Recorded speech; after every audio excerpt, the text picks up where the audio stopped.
They didn't just take my house. They took my father's last breath and used it to steal my future. The smell of incense was still hanging in the air. My dad's coffin hadn't even been lowered into the ground yet, and my uncle was already smiling. Not a sad smile. Not a broken one. A calculating one. I remember standing there in my black suit, hands shaking, nails digging into my palms. My chest felt hollow, like someone had scooped my heart out with a spoon. My father, my only parent, was gone. The man who taught me how to ride a bike, how to shave, how to never beg. And right behind the tears, something else was waiting. Betrayal. My name is Ryan. And this is how my own blood turned me into nothing. My dad died suddenly. Heart attack. No warning. No goodbye. One night he was fixing the old gate outside our house. The next morning, he was cold on the hospital bed with wires on his chest and a sheet over his face. Our house wasn't big. 2 bedrooms. Cracked walls. But it was ours. He built it brick by brick after my mom died. Every corner of that house had his sweat in it. His pain. His hope. After the funeral, people came over. Neighbors. Relatives. Fake condolences. And then, came my uncle. My dad's younger brother. He hugged me too long. Whispered, "Don't worry, Beta. I'm here now." That's when I should have run. 3 days later, he called a family meeting. We sat in the living room. Me. My uncle. His 2 sons. Both older than me. Both always looking at me like I was a mistake. He placed some papers on the table. "Ryan," he said calmly, "your father had debts." My stomach dropped. "Big ones," one of his sons added, leaning back like this was entertainment. He slid the papers toward me. Fake-looking documents. Stamps. Signatures. All sudden. All new. "These say," he continued, "that your father signed the house over as collateral." My ears started ringing. "That's not possible," I said. "My dad never." One of them cut me off. "He did. You were just too young to know." I stood up. My hands were shaking. "He wouldn't do that. He loved this house." My uncle sighed like I was annoying him. "Love doesn't pay loans, Ryan." Then he said the words that changed my life. "You have 2 weeks to move out." I didn't scream. I didn't cry. I just froze. The room felt smaller. The walls felt closer. My dad's photo on the wall was staring at me like he was asking me why I wasn't fighting. "Where am I supposed to go?" I asked. He shrugged. "You're young. Figure it out." One of them laughed. "Maybe the street?" They stood up. All 3 of them. And walked out of my house like it already belonged to them. That night I couldn't sleep. I sat on my bed staring at the ceiling where my dad once patched a hole with tape and paint. My chest felt tight. My jaw hurt from clenching it. They weren't just taking property. They were erasing me. 2 weeks later, I was gone. No house. No father. No power. Just a bag and a promise I whispered to myself in the dark. They think I'm finished. But I'm just getting quiet. I slept on a friend's couch. Then another. Then another. Every day, I passed my old house. And every day, I saw them changing it. New paint. New gate. New locks. My father's home, being worn by people who smiled while they stole it. That's when something inside me shifted. Not anger. Focus. I started working. Any job. Warehouse. Night shifts. Deliveries. I kept my head down. I listened more than I spoke. And one night, I saw my uncle's company logo on a truck. A logistics business. Big warehouse. Big contracts. Big money. And I thought, so that's where my house went. The next morning, I walked into their office and asked for a job. Not as Ryan the nephew. Not as Ryan the victim. Just Ryan the nobody. The receptionist barely looked at me. "Experience?" she asked. I lied. Yes. And that's where my real revenge began. The warehouse smelled like oil, dust, and quiet ambition. Big metal doors. Stacks of crates. Men moving fast but speaking slow. And there I was, Ryan, standing in a borrowed shirt, fake confidence, and a heart beating like it wanted to escape my ribs. I wasn't there to work. I was there to wait. The manager looked at my resume for 5 seconds. 5. Then said, "You start tonight." Loading section. Just like that. No background check. No questions. They had no idea who I was. And that was perfect. My first week, I kept my mouth shut. I lifted boxes. I cleaned floors. I worked longer than everyone else. Not because I loved the job. Because I was studying. Who talks to who? Who's scared? Who's greedy? Who's sloppy? And most important, who lies? I saw my uncle on the 3rd day. He walked through the warehouse with 2 investors behind him, laughing like a king. His watch was gold. His shoes were clean. His face was relaxed. The face of a man who thought he'd already won. He didn't recognize me. Not even a second look. To him, I was just another worker in a vest. And that hurt. But it also made me invisible. At night, I wrote everything down. Names. Times. Patterns. Who stole inventory? Who forged signatures? Who changed numbers in reports? This company wasn't clean. It was a house built on lies. And I was inside it. Weeks passed. Then months. I became the reliable one. The guy who never complained. Never argued. Never took breaks. The guy managers trusted with keys. And one night, they gave me access to the office computers. That's when I found it. Hidden folders. Encrypted files. Fake invoices. Money moving in circles. And every circle ended at one name. My uncle. I stared at the screen. My hands were shaking. Not from fear. From control. This wasn't just revenge anymore. This was justice. One night, my uncle walked past me in the hallway. He stopped. Looked at me. And for half a second, his eyes narrowed. "Have we met?" he asked. I smiled politely. "No, sir." He nodded and walked away. But inside, I was screaming. You have no idea who's standing in front of you. That night, I made my decision. I wasn't going to take the house back. I was going to take everything. Promotion came on a Tuesday. No warning. No ceremony. Just a tap on my shoulder and the words, "Ryan, boss wants to see you." My heart didn't race. It slowed. That's how I knew I was ready. My uncle's office was glass. Clear walls. Power on display. He sat behind a wide desk, hands folded, eyes calm. The same eyes that watched me pack my life into a bag and leave my own house. He gestured to the chair. "Sit." I did. He leaned back and studied me. "You've been impressive," he said. "Quiet. Efficient. Loyal." I almost smiled. "Thank you, sir." He nodded. "From today, you'll handle inventory control and internal reports. Access. Authority. Information. Exactly what I needed. My desk was near the center now. Not hidden anymore. But still invisible. Because nobody sees the man who listens more than he speaks. That's when I started moving the pieces. Slowly. Carefully. Like chess. I noticed Kamal, my cousin, was skimming money from fuel invoices. Small amounts. Daily. Invisible to audits. So I let him. And I saved every file. Every number. Every timestamp. Then I saw Faraz, my other cousin, bribing a supplier to inflate delivery costs. So I watched. And I recorded. And my uncle? He was the spider in the middle. Signing everything. Approving everything. Profiting from everyone.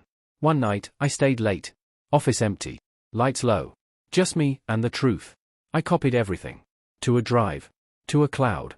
To my own future. Then I did something dangerous. I started helping them steal. Not to join them. But to make them greedy. Careless. Confident. Kamal started trusting me. "Ryan, adjust this number," he'd say. I would. And I'd save the original. Faraz would laugh. "You're smart. You'll go far." I just nodded. Because I already was. The first crack came when the company lost a major contract. My uncle was furious. Shouting. Throwing files. And then, he looked at me. "Ryan," he said. "Fix this." I didn't argue. I didn't panic. I fixed it. And from that day on, I wasn't just staff. I was necessary. That night, I stood outside my old house. The one they stole. Lights were on. Music playing. Laughter inside. They were living my life. In my father's space. On my future. And I whispered to myself. "You're laughing now. But you don't know who's holding the knife. Not a real knife. A paper one. Sharp enough to cut everything you built." The trap didn't snap shut all at once. It breathed. Slow. Quiet. Patient. Just like me. By now, everyone in the company thought I was on their side. Kamal joked with me. Faraz trusted me. And my uncle? He relied on me. That was the mistake. The first move was invisible. I started sending perfect reports. Too perfect. Clean numbers. No gaps. No mistakes. So clean they felt fake. Auditors love perfection. But regulators? They smell it. Then I planted doubt. Just a seed. One afternoon, during a meeting, I said calmly, "Sir, maybe we should invite an external audit. For transparency." The room went silent. My uncle's jaw tightened. But he smiled. "Of course, Ryan. Very responsible of you." Inside, I knew I'd just lit the fuse. Kamal pulled me aside later. "Are you crazy?" he whispered. "Audits are dangerous." I shrugged. "If we're clean, what's the fear?" He didn't answer. Because fear already had him. Then came the second move. I started leaking small truths. Not the big ones. Just enough to raise eyebrows. An email here. A document there. Sent anonymously. To competitors. To industry forums. To people who talk. Whispers started. Rumors. The company's numbers don't add up. They're hiding something. My uncle felt it. The air in the office changed. Then I gave Kamal a little push. I told him about a fake government subsidy. Huge money. Easy paperwork. Everyone's doing it, I said casually. He took the bait. Hard. He rushed it. Got greedy. And made mistakes. Big ones. Faraz wasn't any smarter. He started moving money faster. Larger amounts. Louder trails. And my uncle? He tried to control it all. But when the water starts leaking from every wall, you can't stop the flood. The third move was the loudest. I arranged a big meeting. Investors. Partners. Lawyers. Everyone in one room. My uncle was proud. He thought this was his victory lap. The day of the meeting, I wore a clean shirt. A calm face. And a memory of my father. The room was full. Coffee. Laptops. Smiles. My uncle stood up to speak. And I stood up with him. Before we continue, I said, there's something everyone here deserves to see. My uncle turned. Ryan, sit down. I didn't. I plugged in the drive. The screen lit up. Invoices. Transfers. Timestamps. Names. All of them. The room changed. Faces went pale. Eyes widened. My uncle's mouth opened, but no words came out. Kamal stood. This is fake. I looked at him. No. It's you. Then I said the words I'd been waiting years to say. You didn't just steal money. You stole my house. My father's work. My life. The silence was violent. Not loud. But heavy. The room felt like it had been drained of air. Investors, lawyers, partners, all frozen. My uncle's face twisted, first in disbelief, then rage, then fear. This can't be real, he shouted. I stepped closer, calm. It is. Every signature, every transfer, every false invoice. All of it. And you didn't just ruin this company. You ruined your family's name. Kamal tried to speak. It's a misunderstanding. I shook my head. No. It's the truth. And truth is heavy. The auditors opened their laptops and started checking the files. Their murmurs grew louder. Oh wow, this is extensive. They've been hiding this for years. This is fraud, embezzlement, everything. My uncle's golden watch suddenly looked heavy on his wrist. He sat down abruptly, gripping the edge of the desk, eyes darting. Faraz started sweating. You can't do this, Ryan. I leaned closer. Watch me. Emails, transfers, fake documents. I had everything organized perfectly. Not a shred of doubt remained. The investors pulled my uncle aside. Lawyers whispered. And I just stood there, watching. Patiently. Then the phone rang. A government inspector had been tipped anonymously about financial irregularities. My uncle paled. You did this, he screamed. I nodded. Yes, I did. The room erupted in chaos. And then, the icing on the cake. I opened my laptop and projected the final screen. Images of my old house. My father's property documents. The proof of what they stole from me. This is what you took, I said, voice calm but icy. You took my house. My father. My life. But it's not too late to fix it. Or, lose everything. Investors started questioning my uncle. Partners withdrew. The auditors froze his accounts. The empire he thought untouchable began crumbling. And for the first time in years, I smiled. Not out of malice. Not out of hate. But justice. Sweet. Heavy. Complete justice. I walked out of that office that day, calm. They had taken everything from me once. But now, I had taken everything from them that mattered. And the house? The house was back in my name before sunset. My uncle never looked at me the same way again. Not with laughter. Not with pride. Just fear. Just recognition. And in that moment, I finally whispered to myself. You underestimated me. Ryan always wins in the end. Reflective wrap-up. Sometimes life takes everything you have. Sometimes betrayal comes from those you love most. But patience, focus, and strategy turn weakness into unstoppable power. Karma isn't loud. It's calculated. And today, it was mine. Outro call to action. If this story gave you chills, hit that like button and comment below. What's the most satisfying revenge you've ever witnessed? And of course, subscribe for more stories like this. The warehouse lights flickered as I walked past the stacks of crates. It smelled of oil, dust, and ambition. No one noticed me. No one looked twice. Exactly how I wanted it. Months had passed since I first set foot in that place. I was no longer the shy nephew who had lost everything. Now, I was invisible power incarnate. The perfect employee. The trustworthy one. The one everyone relied on, without realizing he was the spider weaving their downfall. Kamal came to me that morning, smiling. "Ryan, adjust these invoices before the auditors come," he said.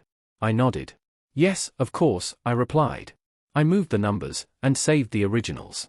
A tiny seed of doubt would grow slowly into a storm. Ferraz walked past me with a folder. "Make sure these suppliers don't notice anything," he said, smirking. I pretended to laugh. "I'll handle it," I said. Inside, I already knew the trail he left would lead to him. And my uncle? He still thought he was untouchable.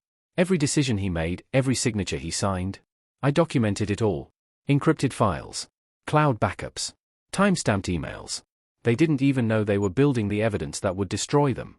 At night, I stayed late. The office was empty. Only me, my laptop, and a quiet determination. I looked at the screen. The files glowed back.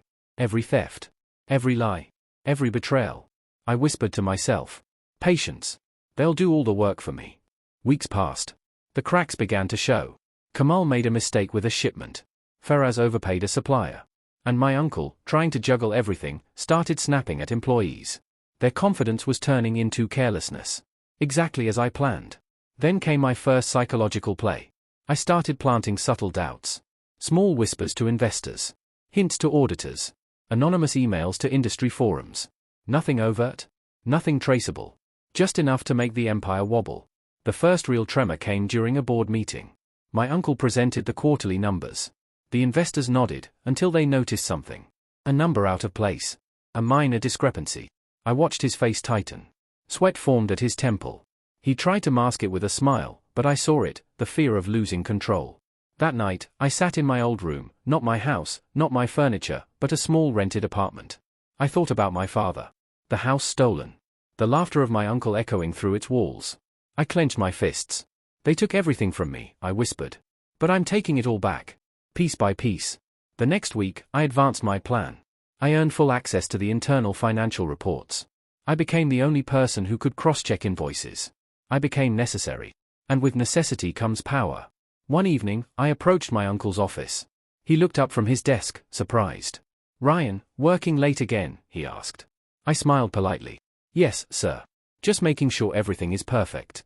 Inside, he hated me. But he didn't know why. Because I wasn't just checking numbers. I was watching him crumble in his own empire. The final act was starting to form. Every mistake, every overconfidence, every greed-driven move, carefully documented. Every insider slip, captured and stored. Every lie, proof-ready. Soon, everything he built on lies would collapse in front of everyone who ever respected him. I leaned back in my chair, staring at the screen, whispering softly. "You think you own everything. But soon, everything you built will belong to me. And you'll have no one to blame but yourselves." The morning air felt heavier than usual. Investors were arriving for the quarterly review. Lawyers. Board members. All eyes would soon be on my uncle. And I was ready. I walked into the conference room, calm. Hands in pockets. A quiet smile. Invisible, until the moment came. I wasn't just a worker anymore. I was the keeper of every secret, every lie, every slip that could destroy them. My uncle strutted in, chest puffed, expecting admiration. He glanced at me and gave a curt nod. "You're early, Ryan," he said. "Yes, sir. Just making sure the presentations are perfect," I replied. Inside, I knew the empire he had built on greed and lies was about to wobble. The meeting started. Charts, profits, contracts. My uncle smiled as he presented numbers carefully manipulated to appear stable. But I had already prepared my move. As he turned to the investors, I casually said, "Sir, may I point out a discrepancy?" He froze. The investors looked up. "A minor one," I continued, "but it could affect projected profits if we don't clarify." All eyes turned toward the laptop I had secretly synced to the main screen. Invoices, transfers, and manipulated numbers suddenly appeared. Everything my uncle thought hidden, displayed in full. Gasps. Whispers. Confused stares. My uncle's face paled. This isn't correct," he stammered. "Yes, it is," I said quietly. "Everything you've built on shortcuts, lies, and greed is here for everyone to see." Kamal tried to interrupt. "It's fake. Ryan, stop this." I shook my head. "No. The truth speaks louder than your lies." Ferraz was sweating bullets. I can explain," he cried. I didn't look at them. I looked at the investors. The auditors. The people whose respect my uncle had relied on. And they were staring at him. The first wave of panic hit my uncle. He tried to recover. You'll ruin the company. I leaned back. Calm. I'm just showing reality. And reality, in that room, was devastating. I had also prepared a second surprise. A folder containing proof of my uncle's manipulation of my father's property. The house he stole from me. The documents he forged. The contracts he faked. I slid it across the table. Investors, lawyers, this is the property stolen from my family. And the man responsible is sitting right here. Gasps. Shock. Fear. My uncle couldn't speak. Kamal's jaw dropped. Faraz's hands trembled. I smiled softly. You think you've won, but the quiet one always has the last move. By the end of the meeting, heavy checkmark investors withdrew support. Heavy checkmark auditors froze accounts. Heavy checkmark legal inquiries were filed. The empire my uncle had built? Cracking in slow motion. Later, I stood outside my old house. Lights were on. The laughter had stopped. My father's home, finally mine. I whispered to myself. You underestimated me. You laughed. You took everything. And now, it's gone. The office was eerily quiet. No laughter. No confident footsteps. Just whispers of panic echoing between walls that once held authority. My uncle sat behind his desk, pale, trembling slightly, gripping the edge like it was a lifeline. Kamal fidgeted beside him. Faraz stared blankly at the floor. And me? I leaned against the doorway. Calm. Patient. Every nerve in my body alive with anticipation. The meeting had ended hours ago. Investors had left. Auditors had filed reports. The company's financial heartbeat had slowed. And it was because of me. I watched from my desk as my uncle tried to regain control. Check the numbers, he barked at Kamal. Kamal froze. They don't match, he stammered. Faraz buried his face in his hands. You did this, my uncle shouted at me. I smiled faintly. I did what had to be done. Every step they took to fix the mess, I anticipated. Every call, every explanation, every desperate attempt to salvage their empire. I was already 10 steps ahead. Because I wasn't angry. I wasn't hasty. I was strategic. That night, I stayed late in the office. The fluorescent lights buzzed faintly above me. Empty chairs surrounded me. The silence was perfect. I opened the encrypted folders again. Invoices. Transfers. Legal documents. Emails proving every lie. Every deceit. Every stolen penny. I traced them all back to my uncle. Every paper, every signature, every crime meticulously logged. Outside, the city hummed with life. Inside, a different world existed. A kingdom built on fear, greed, and arrogance, crumbling quietly. I poured myself a cup of coffee and sat back. A smile crept across my face. Soon, they would realize. I wasn't just a threat. I was the reckoning. The next morning, Kamal arrived first. His usual swagger was gone. His voice shook as he asked me, Ryan, what do we do? I sipped my coffee slowly. Do? I said. Nothing. Let them make mistakes. Let them expose themselves. He blinked. I don't understand. I leaned in slightly. Then you will. Throughout the week, I let them stumble further. Faraz misrouted shipments. Kamal falsified more invoices, thinking he could cover tracks. My uncle overcompensated, signing risky contracts to regain investors' trust.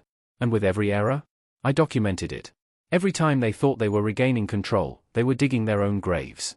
By Thursday, the office atmosphere was electric with tension. Employees whispered in corners. Partners doubted leadership. The auditors were persistent, noticing every tiny discrepancy. And all eyes started to turn to me. Not because they trusted me, but because I was the only calm presence in a storm I had created. I walked past my uncle's office casually. He looked up. Ryan, you're... He trailed off. No words could define the fear and disbelief on his face. I nodded politely. Yes, sir. Just keeping things in order. Inside, I laughed silently. He had no idea what was coming next. The office smelled like panic. Not the regular stress of deadlines. Not the usual tension of meetings. But pure raw fear. Every whisper. Every glance. Every faltering step echoed the collapse I had orchestrated. And I stood in the eye of the storm. My uncle was no longer the confident man who had stolen my father's house. He paced his office like a caged animal. Kamal trembled as he shuffled papers. Faraz muttered numbers under his breath, unsure which ones were safe to report. All of them believed they could regain control. All of them were wrong. I walked into the boardroom casually, coffee in hand. Everyone turned to me. Investors. Lawyers. Auditors. Even my uncle, who froze mid-sentence. Ryan, you're supposed to assist me, he said, his voice cracking. I smiled faintly. I am assisting, sir. By letting reality speak. Files, invoices, emails, and transfer records were projected across the main screen. Every false signature. Every stolen penny. Every forged contract. The room fell silent. Kamal whispered, panic in his voice. This is too much. I looked at him slowly, deliberately, letting the weight of my gaze settle. It's not too much. It's truth. And the truth always finds a way out. Faraz ran his hands through his hair. You can't do this. I leaned in slightly. I already have. My uncle tried to rally his authority, raising his voice. This is fake. It's not accurate. Investors exchanged uneasy glances. Lawyers whispered to each other. Auditors typed furiously, verifying everything.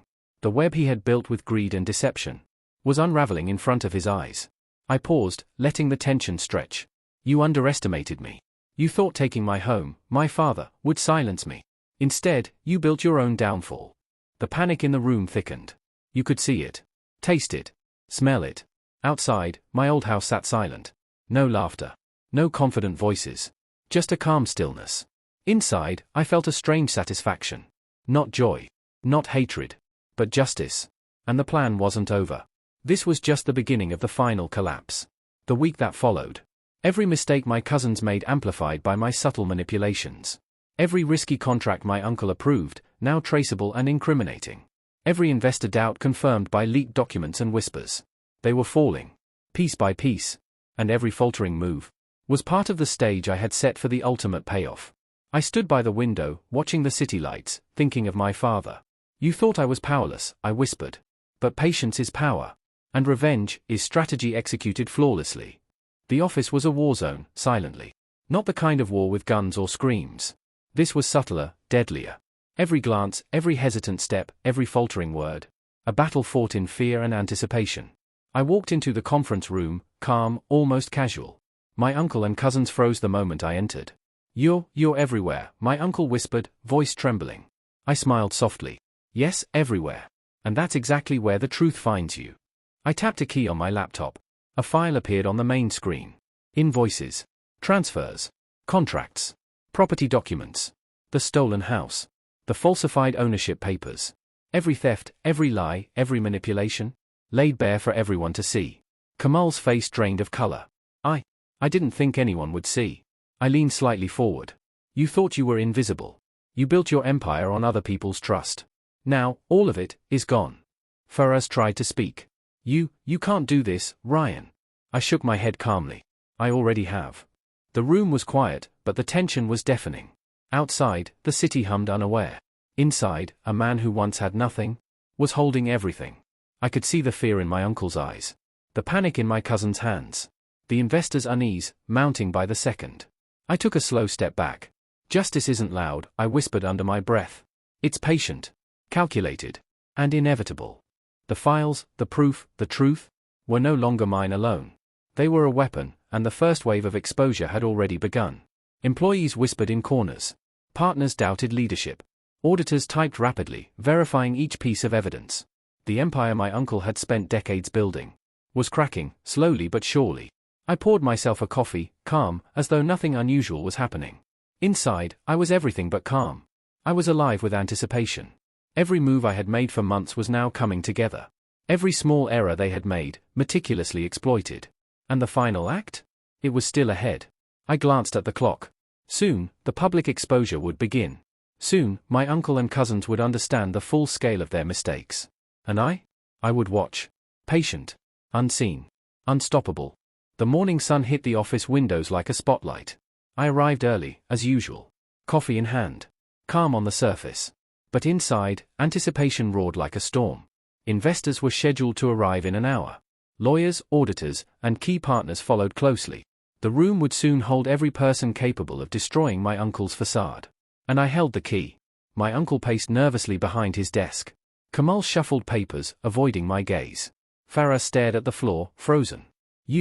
Ryan, what are you doing? My uncle finally stammered. I gave a small, patient smile. Showing the truth, sir. That's all. The moment came. I projected the files onto the main screen. Invoices, transfers, emails, contracts, every lie laid bare. The stolen house, forged signatures, falsified reports, all undeniable proof. The room froze. Eyes widened. Whispers erupted. Is this real? One investor asked quietly. I nodded. Yes. Every detail. Every move. Every deception. Kamal tried to protest. It's fake, he stammered. I shook my head slowly. No. It's the consequences of greed. My uncle's face turned pale. You can't do this, he yelled, voice trembling. I stepped closer. Sir, you already did. You built the trap yourself. The auditors typed rapidly, verifying everything I had presented. Investors exchanged uneasy glances. The lawyers whispered to each other, reviewing evidence of embezzlement and fraud. The empire, built on lies, began to crumble in slow motion. I paused for effect. Let the weight of my revelation sink in. You laughed when I had nothing. You stole my house. You took my father's legacy. And yet, you never saw this coming. The room was silent, heavy with shock. Faraz whimpered. You can't be serious. I tilted my head, letting the tension stretch. Oh, I'm very serious. Then came the subtlest part of my revenge, psychological warfare. I let them watch as investors demanded accountability. As auditors flagged every discrepancy. As lawyers prepared legal notices. Every move they thought was hidden was now magnified for the world to see. Outside the office, my old house gleamed in the morning sun. No laughter. No confident voices. Just silence. My father's legacy, finally untouched by their corruption. I stood by the window, calm, sipping my coffee. You underestimated me, I whispered. You thought taking everything would silence me. But patience, strategy, and observation are far more powerful than brute force. And now, you will see the cost of your arrogance. The week that followed was pure chaos for them. Investors pulled out completely. Legal inquiries multiplied. Internal trust dissolved into panic. Every employee questioned leadership, eyes turning toward me for stability. And me? I watched silently, like a storm contained, waiting to strike the final blow. The office was silent. Not the calm of peace, but the heavy silence of fear and defeat. My uncle's empire, once untouchable, lay in pieces. Every partner, every investor, every employee, watching the man who thought he could cheat the world crumble. And at the center of it all, me. I entered the conference room with slow, deliberate steps. Hands behind my back. Eyes calm. A quiet storm. My uncle tried to speak, but no words came. Kamal stammered, Faraz shook. Even the lawyers and auditors seemed to hesitate, sensing the magnitude of the moment. I finally spoke. Everything you built, every shortcut, every stolen penny, every lie? It ends today. The screen behind me lit up. Fraudulent transfers. Forged contracts. Stolen property documents. Emails proving collusion and manipulation. Every single crime meticulously documented. Every betrayal undeniable. My uncle's hands trembled. You can't do this. I'm your family. I shook my head slowly. You forgot one thing, family doesn't take what isn't theirs. You stole my father. You stole my home. You stole my life. The auditors began reading aloud, verifying each piece of evidence. Investors whispered urgently. Lawyers prepared notices. And as the weight of their own actions crashed upon them, panic turned to despair. Kamal dropped the folder he was holding. Faraz sank into his chair. My uncle's face twisted in disbelief, rage, and finally, helplessness. I walked toward the window, looking at my old house across the street. Lights on. No laughter inside, just peace. I felt the culmination of months of planning, patience, and observation. You underestimated me, I whispered. But patience, strategy, and truth are unstoppable. By evening, every last trace of their power was gone. Investor confidence vanished. Legal authorities were involved. Accounts frozen. Public exposure complete. The house? Returned to me before sunset. I finally leaned back in my chair, breathing slowly. Not out of triumph. Not out of hatred. But out of justice served. Sweet. Heavy. Complete. Reflective wrap-up. Sometimes life takes everything from you. Sometimes betrayal comes from those you trust most. But patience, strategy, and planning turn weakness into unstoppable power. Justice isn't loud. It's precise. It's inevitable. And today, it was mine. Outro call to action. If this story gave you chills, hit that like button, comment below. What's the most satisfying revenge you've ever witnessed? And of course, subscribe for more unbelievable stories like this. The morning sun was soft, almost serene. But inside the office, tension was suffocating. My uncle, once a man of arrogance, now sat slumped, defeated. Kamal and Faraz didn't dare look at me. Every word, every glance, every misstep, led to this moment. And I stood tall, calm, patient. The storm I had built for months had finally arrived. The investors had arrived early. The auditors were reviewing files. Lawyers whispered, preparing the final notices. And I held the ultimate power. Let's begin, I said softly. The room quieted instantly. I projected every stolen document, every forged contract, every fraudulent transfer, onto the main screen. This is your legacy, I said. Every shortcut, every lie, every betrayal. All documented. All undeniable. My uncle's face twisted in rage and panic. You're not family. You can't do this. I shook my head slowly. Family doesn't steal. Family doesn't destroy. Family doesn't laugh while others suffer. The auditors read aloud, verifying every detail. Investors withdrew support on the spot. Lawyers prepared legal action. The empire he built on greed, arrogance, and theft collapsed before his eyes. I turned toward my old house. The one they had stolen. Lights were on. For the first time in years, peace was inside. I whispered softly. You took everything once. Now, it's mine. By nightfall, every account frozen. Every partner doubting. Legal consequences unstoppable. Public exposure complete. Kamal, Faraz, and my uncle were left powerless. Not out of malice. Not out of vengeance. But out of justice served. I finally leaned back in my chair. Breathed slowly. The tension drained. You underestimated me, I said quietly. But patience, strategy, and truth are unstoppable. Justice wasn't loud. It wasn't vengeful. It was perfect. Reflective wrap-up. Sometimes life takes everything you have. Sometimes betrayal comes from those closest to you. But careful planning, patience, and strategy can turn weakness into unstoppable power. Karma is precise. And today, it was mine. Outro call to action. If this story gave you chills, hit that like button, comment below. What's the most satisfying revenge you've ever witnessed? And of course, subscribe for more incredible stories like this.